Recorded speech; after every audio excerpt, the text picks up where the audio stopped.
Now that we've got the basic idea of how Android Wear apps work, we're going to see how we can adapt them to different watch faces, as well as making our first simple interactive Android Wear app. So as we noticed in the previous video, we've got something called a watch view stub here over in the main activity Java file, and we can see it again if we look in the activity main layout file. So if we look in the text version, you can see we've got an Android support wearable view watch view stub here. So a stub is essentially a container which will contain, in this case, one of two layouts, either the rectangular layout or the round layout. And you can see both of those are referenced here in the XML. So the stub essentially detects the shape of the user's watch and displays the rectangular or round layout respectively. The rectangular and round layouts themselves are all pretty straightforward and full of things that we're used to, things like text views. The one thing to notice which is different from what we've had before is that we can have the same ID for a text view, for example, in the rectangular and the round layouts. So here the ID of this text view is text, and here it's also text. So before we've had to have different IDs for every object, but with Android Wear we have the same ID, or we can have the same ID in the rectangular and round layouts. And that's so that we can, in our code, access those user interface elements with a single find view by ID, rather than having to look for different objects in the different layouts. So as I say, the stub works out which shape of watch we're working with and then inflates the appropriate layout, either rectangular or round. You might be wondering how we establish in code which layout we're working with. And there's a number of different ways to do that, but the simplest that I've found is to give layouts an ID. So for example, here we've got our linear layout. So I can give that an ID.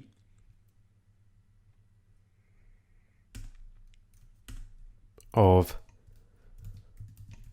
rect layout.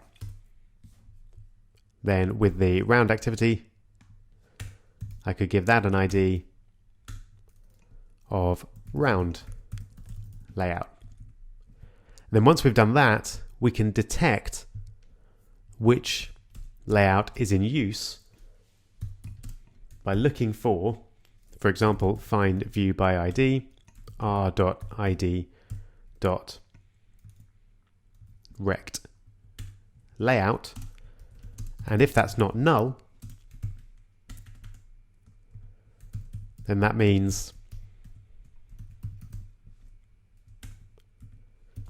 we've got a rectangular layout,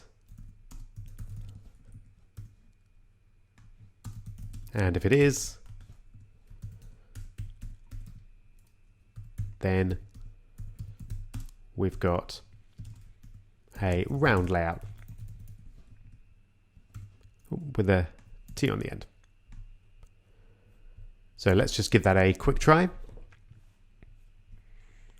We're running it, I believe, in the Square emulator, as that's the one that we used most recently. So we should see in the logs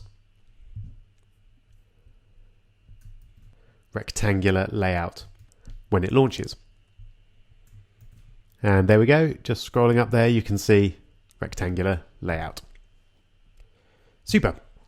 So time for a quick challenge for you, and this will be making your first interactive watch app. It's going to be very, very basic. All we're going to do is create a new project or a new app, and we want a button on each of the layouts, which when the user presses it, it shows them via a toast whether they've got a rectangular or a round watch screen. So not a particularly useful app, one that will test and make sure that you've got the idea of how different layouts all work together. Okay, so simple app with a button in the middle that when you press it, it tells the user via a toast whether they've got a rectangular or round watch. Go for it.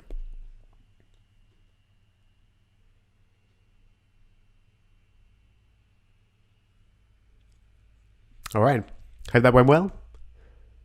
I'm going to start, of course, with a new project. And I'll call it square or round. Should probably be rectangular or round, but square or round will do. Choose Android Wear, blank Wear activity, and the default options. So here we go. I'll start by putting in the button to the rectangular activity. So it works in just the same way as normal Android development. And for the square activity, you can see we've got a linear layout here, a vertical linear layout. So by default, the button will just appear immediately below the text there. So I'm going to get rid of the text and just have our button. There we go.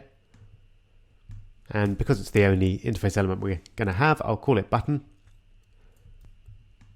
And I'll change the text to show watch shape. There we go. And the on click will also be show watch shape. And then, because I want exactly the same button in the round activity, I'll just copy the code from the text or the XML and then paste it in. In fact, I can just replace the text view with it. There.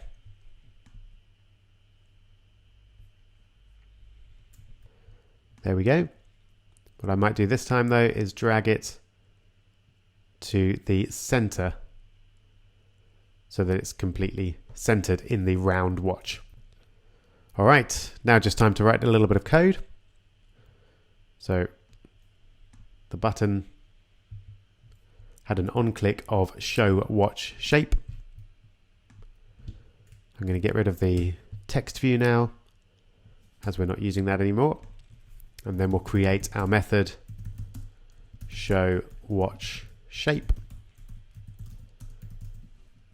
which, just as with normal Android, called by a view, i.e. the button. And then we want to detect what shape the watch has. So I'm going to assume a rectangular shape.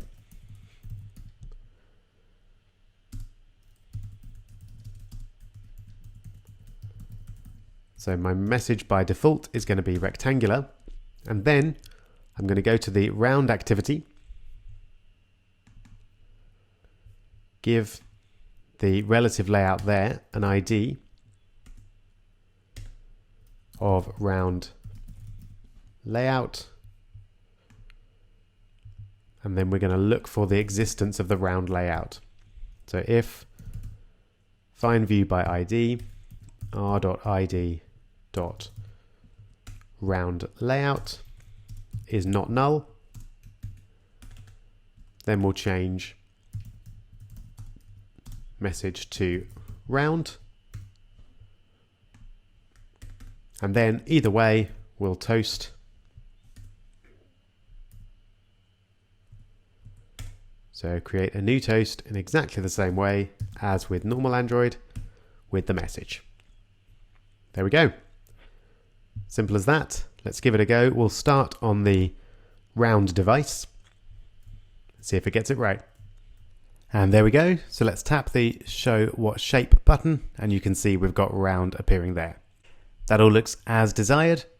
Let's just go back, stop that, and run it on the square device and make sure that that works too. And here we go. So now, of course, the button's at the top. But again, if we tap it, we get the correct shape of the watch face. Excellent. So that's the basics of how we create apps that display and work differently on different watch shapes. In the next video, we're going to be building a rather more useful app called People Counter.